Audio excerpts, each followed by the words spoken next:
ஒரு இடத்துல பார்த்தீங்கன்னா ஒரு மனுஷனை தொடுறாரு. தொட்டுட்டு கண்ணை தந்து ஏதாச்சும் பார்க்குறியாப்பான்னு கேட்குறாரு. ஐயா ஒரு மாதிரி மரம் மாதிரி தெரியுது. 2வது தடவை தொடுறாரு. இப்போ தெரியுதானே, தெளிவாக தெரியுதான்னு என்கிட்ட கேட்குறாரு. ஏன் 2வது தடவை தொட்டு சொல்லு அப்படின்றாரு. சொல்லுங்க ஆண்டவரே, எனக்கு இந்த அறகுறையாலாம் சுகமாகறதெல்லாம் பிடிக்கவே பிடிக்காது. சரியா, சுகமாக்குனா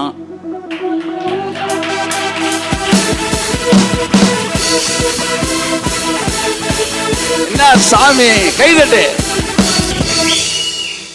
அவர் வராரு, கண்ணில் கையை வைக்கிறாரு. ஏதாவது தெரியுதாப்பான்றாரு. ஐயா அறகுறையா தெரியுதியா?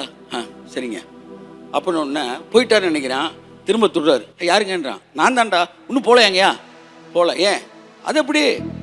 உனக்கு முழுசா தெரிகிற வரைக்கும் விட்டு நான் போகவே மாட்டேன்டா. கை தட்டு. நான் இப்ப சொல்றேன், நீ அரகுற சுகத்தோட இருக்கிறியா? அரகுற சுகத்தோட ஒன்று சொல்லவா? உன் பக்கத்துல ஏசுல நின்றுட்டு இருக்கு. உன் பக்கத்துல நின்றுட்டு இருக்காரு.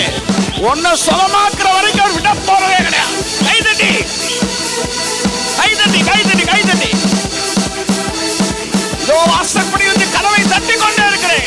நீ திறக்கிற வரைக்கும், உன்னை பூரணமா சுகமாக்குற வரைக்கும், உன்னை விட்டு அவன் அகன்று போவதே கிடையாது. ஆன்லைன் பீப்புள், நீ பூரணமா சுகமாகுற வரைக்கும் உன்னை விட்டு அவர் விலகி போக